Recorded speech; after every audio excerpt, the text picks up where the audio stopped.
अनुग्रहित दिन के लिए प्रभु को धन्यवाद देते हैं और सारी महिमा प्रभु को देते हुए आप सभी का वचन की सेवा में स्वागत करते हैं।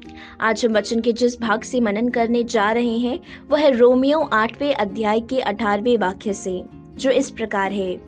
क्योंकि मैं समझता हूँ कि इस समय के दुख क्लेश उस महिमा के सामने जो हम पर प्रकट होने वाली है कुछ भी नहीं है।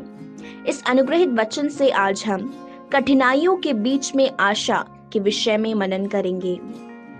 जीवन में आने वाली कठिनाइयों में हम कठिनाइयों के विषय में ना सोचे, परंतु कठिनाइयां हमें अनंत तेजस की ओर ले जाती हैं, ये सोचने पाए।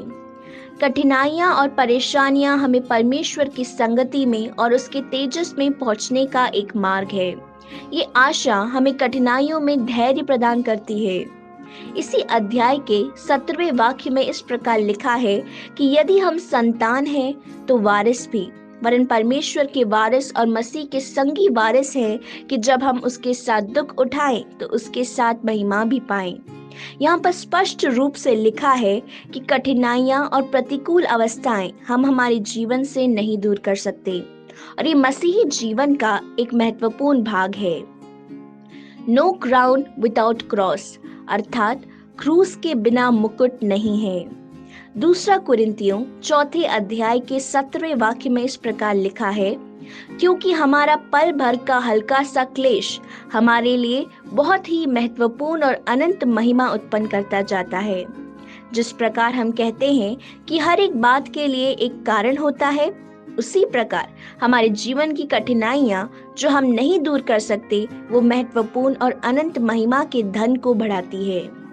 इस संसार के क्लेश पल भर के हैं, लेकिन मिलने वाला तेजस बहुत अधिक है, और ये वचन इसी बात को प्रकाशित करता है। जीवन की कठिनाइयों को सहने का बल प्रदान करते हुए याकूब 1 अध्याय के 12वें वाक्य में इस प्रकार लिखा है कि धन्य है वो मनुष्य जो परीक्षा में स्थिर रहता है, क्योंकि वो खरा निकलकर जीवन का वो मुकुट पाएगा जिसकी प्रतिज्ञा प्रभु ने अपने प्रेम करने वालों से की है। प्रिय श्रोताओं, आज की कठिनाइयों को देख आप थक ना जाएं और अपनी आशा ना खोएं। इस वचन के अनुसार आशा से आप भरपूर रहें, क्योंकि यदि आप आज की कठिनाइयों को सहेंगे तो परमेश्वर की दृष्टि में आप भाग्यवान होंगे, और वही नहीं, उसके द्वारा परमेश्वर आपको परमेश्वर के लिए फलदायक बनाएगा और परमेश्वर की प्रतिज्ञा के अनुसार जीवन के मुकुट के लिए आपको तैयार करेगा। इसलिए आज की कठिनाइयों और क्लेशों को देखकर आप हार ना माने और आशा से भरे रहे।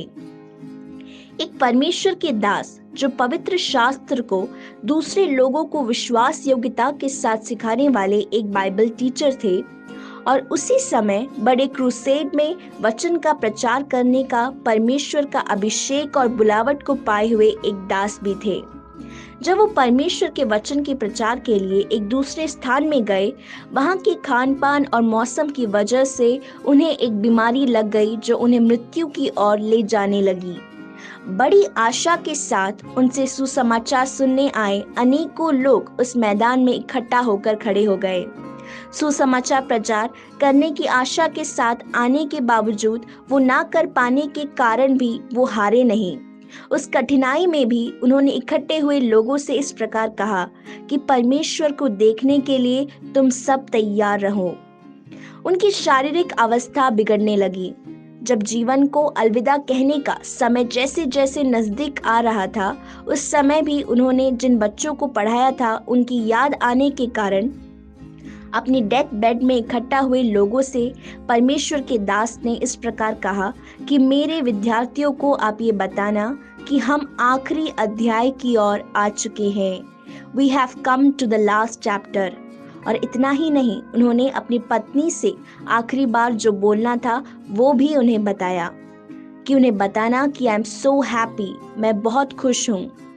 प्रियो, यदि हम सच में परमेश्वर के बच्चे हैं तो कठिनाइयों में हम नहीं थकेंगे, परंतु आशा से भरपूर रहेंगे। आइए हम एक साथ प्रार्थना करें। हे हमारे स्वर्गीय पिता, आज की जीवन की कठिनाइयों में अनंत जीवन के तेजस के मुकुट को प्राप्त करने की तैयारी है, ये हम समझने पाएं। थके बिना आशा से भरपूर होने में आप हमारी सहायता करें। इस प्रार्थना को यीशु मसीह के नाम से हम मांगते हैं, आमीन। इन वचनों के द्वारा परमेश्वर आप सबको बहुतायत से आशीष दे। प्रभु की स्तुति हो। जय मसीह की।